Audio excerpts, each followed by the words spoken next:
एकदा धर्म आणि लक्ष्मी यांच्यात वाद झाला. धर्म म्हणाला की मी मोठा आहे आणि लक्ष्मी म्हणाली की मी मोठी आहे. ते दोघे स्वर्गाचा राजा इंद्राकडे गेले. इंद्राने विचारले, तुम्ही दोघे आज अचानक माझ्याकडे कसे आलात? तेव्हा धर्म आणि लक्ष्मीने इंद्रासमोर आपली बाजू मांडली. लक्ष्मी म्हणाली की मी देवराजांमध्ये सर्वात मोठी आहे, कारण लक्ष्मीशिवाय जीवन अशक्य आहे, त्याला काहीच किंमत नाही. धर्म म्हणाला, हे देवेंद्र, धर्माशिवाय जीवनाला काही अर्थ नाही, म्हणून तू आमचा न्याय करून आमच्यापैकी श्रेष्ठ कोण आहे हे सांगावेस, अशी आमची इच्छा आहे. देवराज इंद्र धर्म द्विधा मनस्थितीत होता. त्याने विचार केला, मी श्रेष्ठ कोण आहे हे कसे ठरवू? जर मी लक्ष्मीला श्रेष्ठ घोषित केले तर मी धर्मापासून दूर जाईन, आणि जर मी धर्माला श्रेष्ठ घोषित केले तर मी लक्ष्मीपासून वंचित होईन. त्याने खूप विचार केला, पण त्याला काही उपाय सुचला नाही. शेवटी त्याने त्यांना सांगितले की पृथ्वीवर एक असा राजा आहे जो माझ्यापेक्षाही न्यायावर जास्त प्रेम करतो. त्याचे नाव विक्रमादित्य आहे. तुम्ही दोघांनी त्याच्याकडे जाऊन त्याच्याकडून न्याय मिळवावा. तो तुम्हा दोघांना सहजपणे न्याय देईल. लक्ष्मी व धर्म पृथ्वीवर आले. दोघेही राजा विक्रमादित्यकडे पोहोचले आणि म्हणाले, हे राजा, तुम्ही आमचा न्याय करा.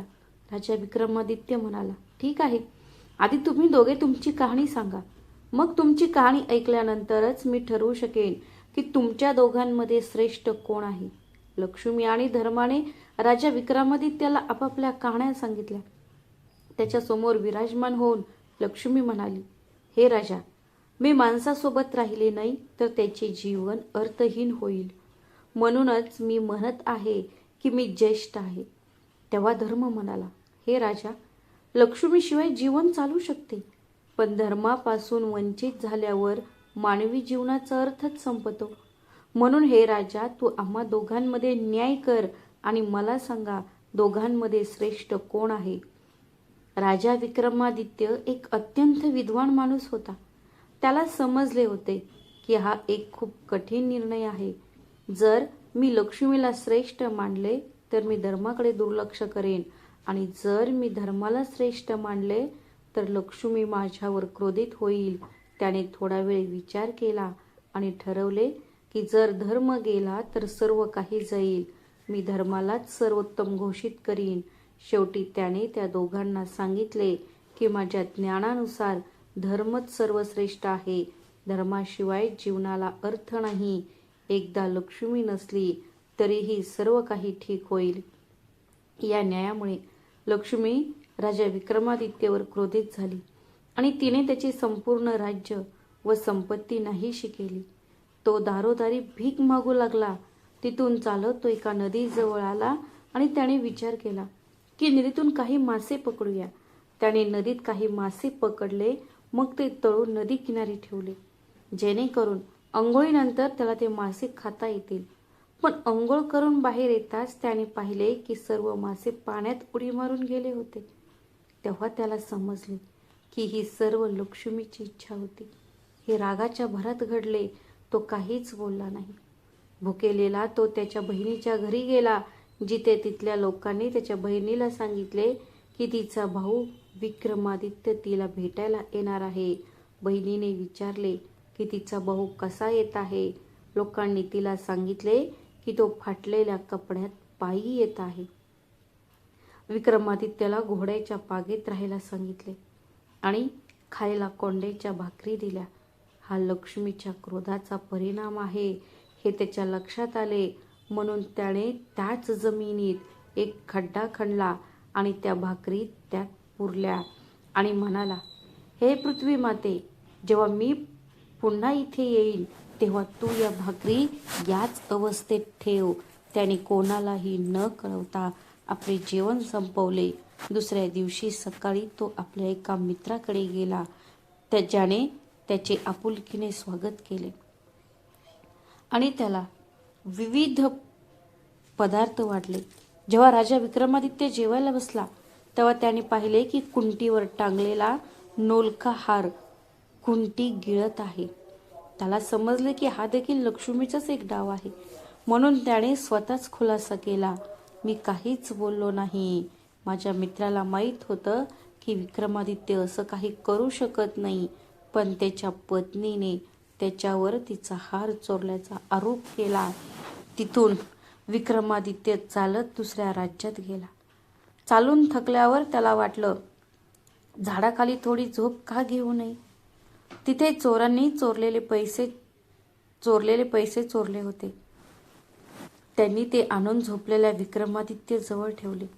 तेव्हा राजाचे सैनिक चोरांच्या शोधात तिथे पोहोचले. तेव्हा त्यांनी पाहिले की सर्व पैसे विक्रमादित्याजवळ पडलेले आहेत. तोच चोर आहे हे त्यांच्या लक्षात आले. त्यांनी त्याला पकडले आणि राजाकडे नेले. राजाने त्याला विचारले की हे पैसे त्याने चोरले आहेत का. विक्रमादित्य म्हणाला, हे राजा, मी हे पैसे चोरले नाहीत, पण त्याच्या बोलण्याचे सत्य सिद्ध करण्यासाठी त्याच्याकडे कोणताही पुरावा नव्हता. म्हणून राजाने शिक्षा म्हणून त्याचे दोन्ही हात आणि पाय कापण्याचा आदेश दिला. सैनिकांनी त्याचे दोन्ही हात आणि पाय कापले आणि त्याला बाजाराच्या मध्यभागी फेकून दिले. त्याच्याजवळ एक बूटही ठेवण्यात आला होता आणि त्यावर लिहिलेले होते की जो कोणी तिथून जाईल त्याला 5 बूट दिले जातील. तो येणाऱ्या जाणाऱ्या कोणालाही 5 चपलांनी नक्कीच मारायचा. एकदा त्या राज्यातील एक तेलवाला राजा विक्रमादित्य जखमी अवस्थेत पडलेल्या रस्त्यावरून जात होता. राजा त्याला म्हणाला, मित्रा, माझ्या गालावर माशा बसल्या आहेत, त्यामुळे मला त्रास होत आहे. तू मला थोडे तेल लावलेस तर माझ्यावर खूप उपकार होतील. तेलवाला हसला आणि म्हणाला, एक तर मी तुला चपलांची शिक्षा देणार नाही आणि त्यातही तू माझ्याकडून तेलाची अपेक्षा करतोस.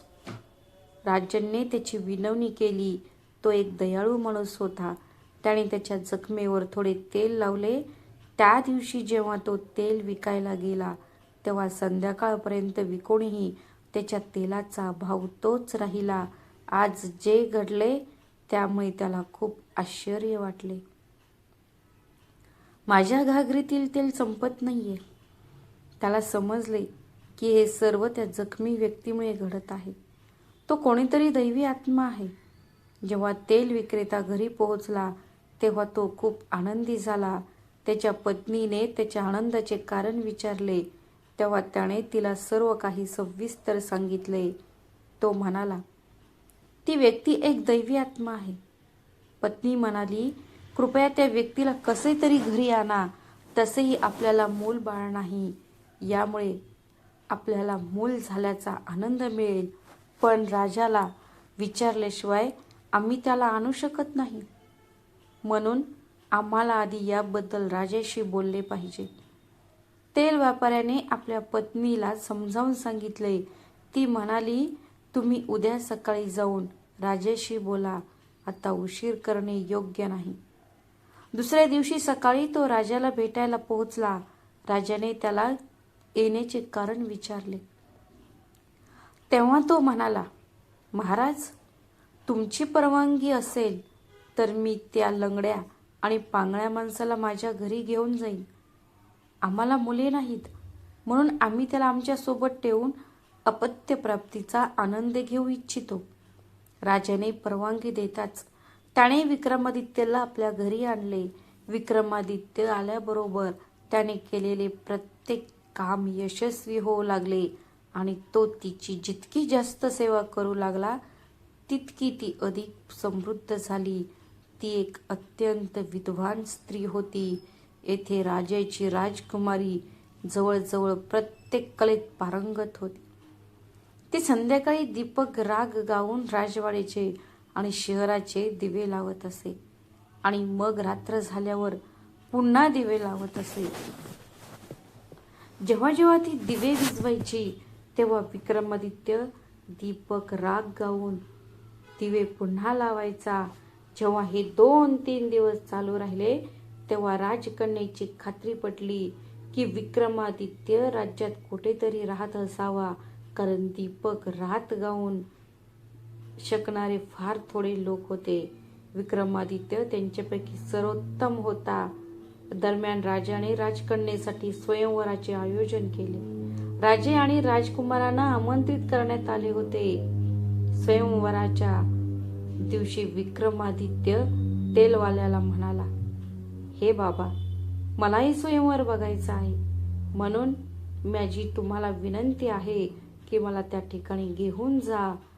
तेलवाल्याने समजावून सांगितले की जर तुला चालता येत नसेल तर मला सांग, तुला दुखापत होऊ शकते. पण जेव्हा विक्रमादित्य आपल्या मतावर ठाम राहिला, तो त्याला घेऊन जायला तयार झाला. तो म्हणाला, उद्या सकाळी मी तुला स्वयंवर दाखवायला घेऊन जाईन.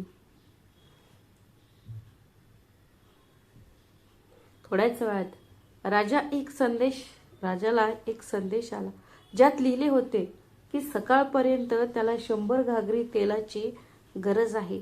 तेलवाल्याने विचारले, हे कसे शक्य आहे? हे खूप जास्त तेल आहे. राजाने उत्तर दिले, मला काहीच माहीत नाही. राजाच्या आज्ञेनुसार तुम्हाला हे करावेच लागेल, नाहीतर शिक्षेला सामोरे जावे लागेल. तयार व्हा. तो तेलवाला खूप तणावात आला. हे एक अशक्य काम होते. तो खूप दुःखी होता. तेव्हा विक्रमादित्यने विचारले, बाबा, तुम्ही इतके काळजीत का आहात? तेलवाल्याने आपल्या चिंतेचे कारण सांगितले. विक्रमादित्य म्हणाला की तू त्याच्याकडून 100 घागरी माग आणि काळजी करू नकोस. माझ्यावर विश्वास ठेव. उद्या आपण त्याला 100 घागर तेल नक्की देऊ. तेलवाल्याला विक्रमादित्यच्या शक्तीची जाणीव झाली. रात्री विक्रमादित्य तेलवाल्याला म्हणाला, आता तुम्ही दोघे आरामात झोपू शकता. मी रात्री 100 घागरी तेल काढतो. तेलवाल्याची पत्नी म्हणाली, मुला, तुला हातपाय नाहीत, सांग तू बैल कसा हाकणार? विक्रमादित्य म्हणाला, आई, तू शांतपणे झोपू शकतेस. मी माझे सर्वोत्तम प्रयत्न करेन. असं विक्रमादित्य रात्री म्हणाला. 100 घागरी तेल काढण्यात आले. सकाळी जेव्हा राजेच्या माणसांनी ते पाहिले तेव्हा ते आश्चर्यचकित झाले. तेल काढणारा आणि तेल काढणारी स्त्री या दोघांचाही आता पूर्ण खात्री पटली होती की हा मुलगा नक्कीच देव आहे आणि त्यामुळे आता काळजी करण्याचे काही कारण नव्हते. दुसऱ्या दिवशी तेल काढणाऱ्याने विक्रमादित्यला स्नान घातले आणि त्याला नवीन कपडे दिले आणि मग त्याला स्वयंवरात नेऊन दूर बसवले. काही वेळाने जेव्हा राजा आणि राजकुमार आले तेव्हा त्यांनी राजकुमारीच्या निवडीसाठी निरोप पाठवला. राजकुमारी त्यांच्यापैकी विक्रमादित्यला शोधू लागली. तिला राजामध्ये विक्रमादित्यसारखा कोणीही सापडला नाही. मग तिची नजर दूर बसलेल्या एका अपंग माणसावर पडली. ती त्याच्यामुळे खूप प्रभावित झाली. तिने त्याचे तेज पाहिले. त्याचे तेज पाहून तिला समजले की तो राजा विक्रमादित्य आहे. मग काय, तिने तो हार घेतला आणि त्याच्या दिशेने चालू लागली. त्याच्या जवळ पोहोचून त्याच्या गळ्यात तो हार घातला. राजकन्येने असे का केले याचे राजा, राजकुमार आणि तिथे उपस्थित असलेल्या लोकांना आश्चर्य वाटले. राजकन्येच्या घरातील लोक म्हणाले की असे दिसते की राजकन्येची तब्येत बरी नाही, त्यामुळेच ती तसे वागली. सर्वांनी राजकन्येला स्नान घातले, प्यायला पाणी दिले आणि मग हार घालून तिला निरोप दिला. पण राजकन्येने पुन्हा तो हार विक्रमादित्याच्या गळ्यात घातला. तिथे जमलेल्या लोकांना वाटले की राजकन्येची तब्येत बरी नाही, म्हणूनच ती असे वागत आहे. एवढी सुंदर राजकन्या एका अपंग व्यक्तीच्या गळ्यात हार का घालेल? शेवटी लोकांच्या सूचनेनुसार राजकन्येला दुसरा हार देण्यात आला, जेणेकरून ती योग्य पती निवडू शकेल. पण ह्यावेळी सुद्धा राजकन्येने विक्रमादित्याच्या गळ्यात हार घातला. राजकन्येच्या याच वागण्यामुळे राजे आणि राजकुमार इथे आले होते. ते रागावून राजकन्येच्या वडिलांना म्हणालात, जर तुमच्या मुलीचे लग्न एका अपंग माणसाशी होणार होते तर तुम्ही आम्हा सर्वांना का बोलावले? राजाला खूप अवघडल्यासारखे वाटले, पण तो तरी काय करणार होता. सामाजिक चालीरीती पाळणे महत्त्वाचे होते, म्हणून त्याने राजकन्येचे लग्न त्या अपंग माणसाशी लावून दिले आणि त्याला राजवाड्यातून दूर पाठवून दिले. राजकन्या राजा विक्रमादित्य सोबत तेलवालेच्या घरी गेली. ती आली आणि तिथे राहू लागली. तेल व्यापाऱ्याला आणि त्याच्या पत्नीला काळजी वाटत होती की राजकन्या त्यांच्यासोबत कशी राहील, पण राजकन्येची त्यांची चिंता व्यर्थ ठरवली. ती त्यांच्यासोबत आरामात राहू लागली. एके दिवशी विक्रमादित्याने राजकन्येला सांगितले की त्याला आज हरणाचे मांस खाण्याची इच्छा झाली आहे. म्हणून तो गेला आणि त्याने आपल्या भावांना ताजे शिकार आणायला सांगितले. राजकुमारीला आपल्या भावांकडे जाऊन काही मागायचे नव्हते, पण तिला आपल्या पतीच्या इच्छेचा भंगही करायचा नव्हता. म्हणून ती अनिच्छेने आपल्या भावांकडे गेली. जेव्हा तिच्या वहिनींनी तिला येण्याचे कारण विचारले, तेव्हा तिने त्यांना सांगितले की तिला हरणाचे मांस खायचे होते. ही विक्रमादित्यची इच्छा होती. आपल्या पतीबद्दल कोणीही काही वाईट बोलू नये म्हणून तिने आपली इच्छा सांगितली. पण तिच्या भावजयांनी तरीही तिच्या पतीबद्दल तिला सांगितले, जर तुला हरणाचे मांस इतके आवडत होते तर तू यापेक्षा चांगला माणूस निवडायला हवा होतास. त्यांचे कठोर शब्द ऐकून राजकुमारी परत आली. तिने सर्व काही विक्रमादित्याला सांगितले. विक्रमादित्य म्हणाला, काही हरकत नाही, त्याला माझी तलवार आणि घोडा मागा. राजकुमारी निघत असताना विक्रमादित्याला काहीतरी आठवले. त्याने तिला एक रुमाल देत म्हटले, जर माझ्या तलवारीने आणि घोड्याने काही त्रास दिला तर फक्त त्याला दाखवा आणि तो शांतपणे येईल. जेव्हा राजकुमारी राजवाड्यात परत आली तेव्हा तिच्या भाऊजयांनी पुन्हा तिची थट्टा केली. राजकुमारी म्हणाली, यावेळी मी हरणाचे मांस विकत घ्यायला आले नाही, तर त्याचा घोडा आणि तलवार घ्यायला आले आहे. त्या तलवारीने आणि घोड्याने तिथे दहशत निर्माण केली होती. कोणीही त्यांच्या जवळ जाऊ शकत नव्हते. तेव्हा राजकुमारीने ते मागितले. तेव्हा तिच्या वहिन्यांनी विचार केला की त्यानेच त्यांची शिकार होणे उत्तम राहील, यामुळे त्यांना शांती मिळेल. त्यांनी आनंदाने ते मान्य केले. त्यांनी त्यांना घेऊन जाण्याचा आदेश दिला. जेव्हा राजकुमारी त्यांना आणायला गेली तेव्हा तलवारीचे सापात रूपांतर झाले आणि त्याने तिला चावण्याचा प्रयत्न केला आणि घोडा लाथा मारू लागला. राजकुमारीला विक्रमादित्याने काय म्हटले होते ते आठवले. तिने लगेच आपला रुमाल काढून त्यांना दाखवला. विक्रमादित्याचा रुमाल पाहून ते दोघेही शांत झाले. राजकुमारीने तलवार उचलली आणि घोड्याचा लगाम धरला आणि ती विक्रमादित्याकडे परत आली. संध्याकाळ झाल्यावर विक्रमादित्याने राजकन्येला आपल्या घोड्यावर बसू देण्याची विनंती केली, कारण तो त्या दिवशी शिकारीला जाणार होता. राजकन्येने विचारले, तुम्ही घोड्यावर कसे बसू शकता? तुम्हाला दिसून येईल की जेव्हा विक्रमादित्याने आग्रह धरला तेव्हा राजकन्येने तेलवालेच्या मदतीने त्याला घोड्यावर बसवले, पण पकड न मिळाल्याने तो घोड्यावरून खाली पडू लागला. हे पाहून राजकन्येला खूप दुःख झाले. तिचे डोळे पाण्याने भरले. अश्रू लपवण्यासाठी तोंड दुसऱ्या बाजूला केले आणि मग तिला असे वाटले की जणू कोणीतरी तिच्या हातातून घोड्याचा लगाम खेचत आहे.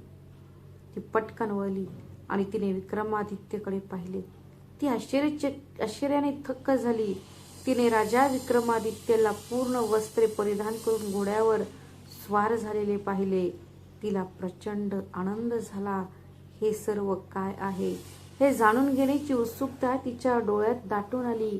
विक्रमादित्याने तिला सांगितले, शिकारीवरून परत आल्यावर सर्व काही सांगेल, असे त्याने तिला आश्वासन दिले. तो जंगलात पोहोचल्यावर त्याने शिकार केलेल्या सर्व प्राण्यांचे कान आणि शेपटी कापून त्यांना तिथेच सोडून दिले. दरम्यान राजकन्येचे भाऊ सुद्धा शिकारीला गेले होते. जंगलात कान आणि शेपटी नसलेली ताजी शिकार पाहून त्यांना लोभ सुटला. त्यांना वाटले की हे ताजे अन्न आहे. शिकार करणे हे त्यांच्यासाठी बक्षिसासारखे होते.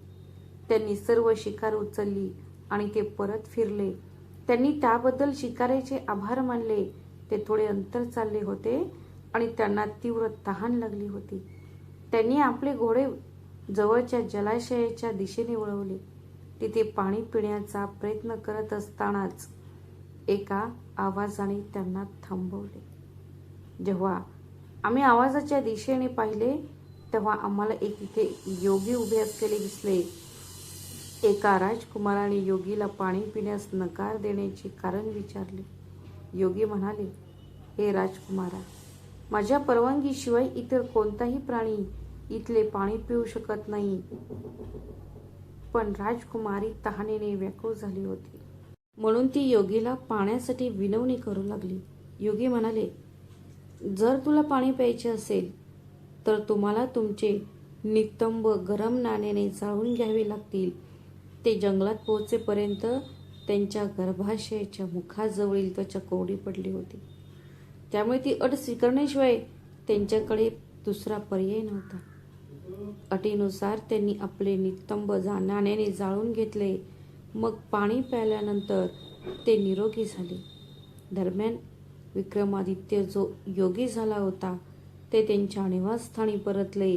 घरी पोहोचताच राजकुमारी, तेलवाला आणि त्याची पत्नी उत्सुकतेने त्यांच्या भोवती जमले आणि म्हणाले, हे देवांसारख्या दिसणाऱ्यांनो, कृपया तुमची ओळख करून द्या आणि आमच्या मनात निर्माण झालेली ही उत्सुकता क्षमवा. राजा विक्रमादित्याला त्यांना अंधारात ठेवणे आता योग्य वाटले नाही. तो म्हणाला, हे देवस्वरूप माता पिता, मी राजा आहे, मी विक्रमादित्य आहे. मग त्याला आपली गोष्ट थोडक्यात सांगितली. आपण विक्रमादित्य आहोत हे लक्षात येताच तो त्याच्या पाया पडला आणि न कळत झालेल्या अपराधाबद्दल क्षमा मागितली. राजा विक्रमादित्यने त्याला समजावून सांगितले की तो त्याच्यावर रागवलेला नाही, उलट ते त्याला त्यांच्या स्वतःच्या नातेवाईकांपेक्षाही चांगली वागणूक देत होते. दुसऱ्या दिवशी सकाळी राजा विक्रमादित्यने राजकन्येला राजवाड्यात परत पाठवले आणि तिला सांगितले की यावेळी सुद्धा तिने आपल्या भावांकडे शिकारीसाठी जावे. जर त्यांनी नकार दिला तर त्यांना फक्त त्यांची शिकार दाखवायला सांगा. जेव्हा ते तयार होतील आणि शिकार दाखवतील तेव्हा त्यांना विचारा की कान आणि शेपूट कुठे आहेत. मग विक्रमादित्याने जंगलातील आदल्या रात्री घडलेल्या घटना सांगितल्या आणि तिला एक पिशवी देत म्हणाला, शेवटी ही पिशवी त्यांच्या हवाली कर आणि त्यांना माझ्याबद्दल सांग. यावेळी राजकन्या जराही संकोच न करता आपल्या भावांच्या घराकडे निघाली. ह्यावेळी सुद्धा मागच्या वेळेसारखीच परिस्थिती निर्माण झाली. पण जेव्हा त्या शेवटी बडाई मारू लागल्या तेव्हा राजकन्येने विक्रमादित्याने दिलेली पिशवी त्यांच्यासमोर पालथी घातली. पिशवीतले कान आणि शेपटी बाहेर पडले. वहिनींनी आश्चर्याने विचारले, हे सर्व काय आहे? राजकन्या म्हणाली, तुम्ही तुमच्या नवऱ्यांना विचारा की त्यांनी काल रात्री तलावाचे पाणी पिण्यासाठी काय केले. जेव्हा भावांच्या बायकांनी त्यांना विचारले तेव्हा त्या सर्वांनी आदल्या रात्री घडलेल्या घटना सांगितल्या. वहिनींनी आश्चर्यचकित होऊन राजकन्येला विचारले की तिला हे कान आणि शेपटी कुठून मिळाली. तिने सांगितले की तो योगी दुसरा तिसरा कोणी नसून तिचा नवरा होता. वहिनींनी उपहासाने विचारले, हे कसं शक्य आहे? एक अपंग व्यक्ती हे सर्व करू शकतो? राजकन्येने उत्तर दिले, ज्या व्यक्तीला ते अपंग म्हणत होते तो राजा विक्रमादित्य होता. राजा विक्रमादित्यचे नाव ऐकून राजवाड्यात एकच गोंधळ उडाला. ही माहिती मिळाल्यावर राजा घाबरला, कारण त्याने स्वतःच विक्रमादित्यला शिक्षा दिली होती. राजा राजकुमार आणि त्याचे सर्व मंत्री त्या तेलवाल्याच्या घरी धावत गेले. राजा आणि राजकुमार राजाच्या पाया पडले आणि त्यांनी क्षमा मागितली. राजाने त्या सर्वांना दुःखी न होण्यास सांगितले. ही माझ्या धर्माची परीक्षा होती आणि म्हणूनच तुम्ही सर्वजण संतापले आहात, म्हणून मी तुमच्यावर रागवलो आहे. हा विचार कृपया तुमच्या मनातून काढून टाका. सर्वजण आनंदित झाले आणि त्यांनी राजाला मोठ्या पाहुणचाराने आपल्या महालात नेले. तिथे काही दिवस राहिल्यानंतर राजाने तिथून निरोप घेतला आणि त्यांना सर्व सामानासह पाठवून दिले. विक्रमादित्य मालासह ते राज्य सोडून गेला आणि राजानेही त्यांना भरपूर माल दिला. सैनिकांनी विचारले, राजन, आता आम्ही कोणत्या मार्गाने जायचे? विक्रमादित्य म्हणाला, तुम्ही सर्वजण माझ्या बहिणीच्या घराकडे जा.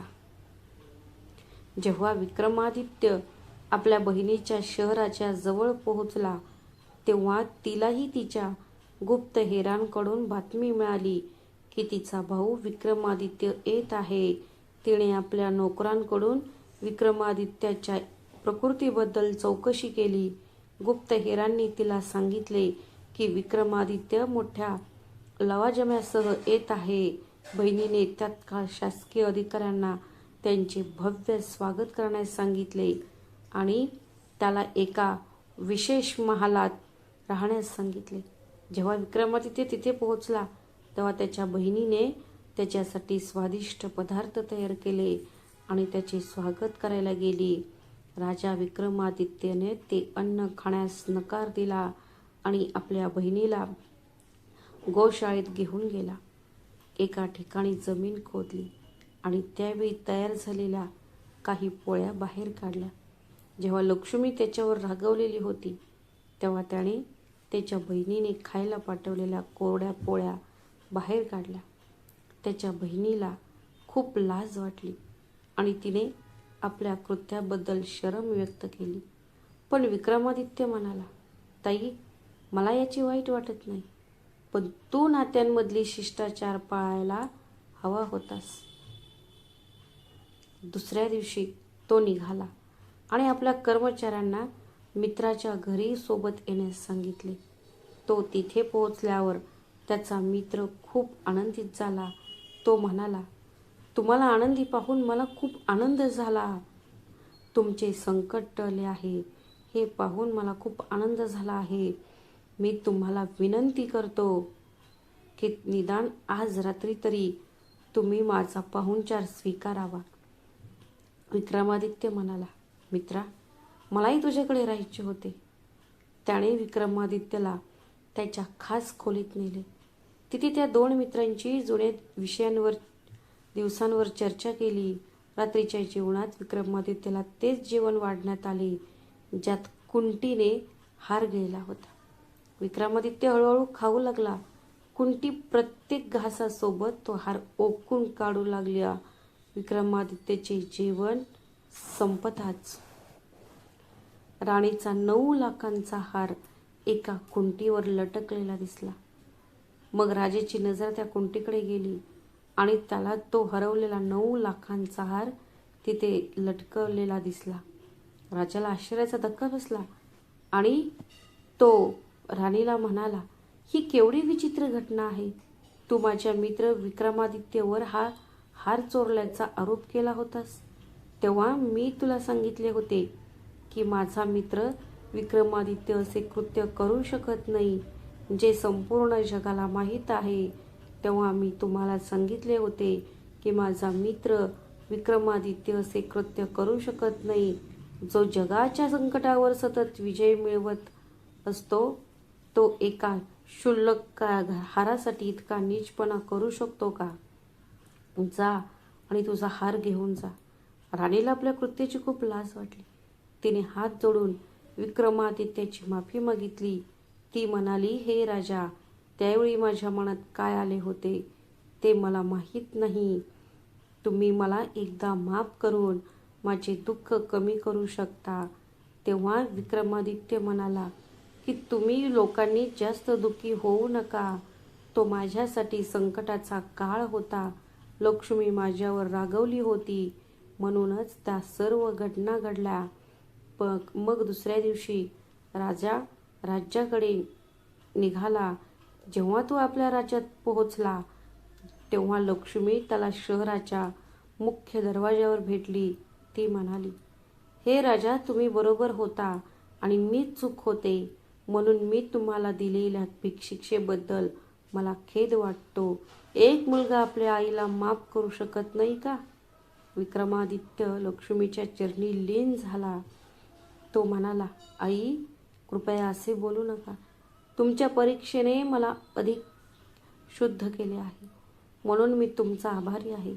विक्रमादित्याच्या नम्रतेने माता लक्ष्मी अत्यंत प्रसन्न झाली आणि म्हणाली, हे विक्रमादित्या, मी तुला आशीर्वाद देते. जोपर्यंत हे जग आहे तोपर्यंत लोक तुला विसरणार नाहीत. त्याला आशीर्वाद देऊन माता लक्ष्मी अंतर्मुख झाली. राजा आपल्या शहरात पोहोचला आणि आनंदाने राहू लागला. ही कथा तुम्हाला कशी वाटली हे कमेंट करून आम्हाला नक्की कळवा. कृपया व्हिडिओला लाईक करा आणि मोठ्या प्रमाणावर शेअर करा. जर तुम्ही आपल्या चॅनलवर अद्याप सबस्क्राईब केले नसेल तर कृपया करा. भेटूया अशाच आणखी एका नवीन कथेत. तोपर्यंत स्वतःची आणि तुमच्या प्रियजनांची काळजी घ्या. श्री स्वामी समर्थ. धन्यवाद.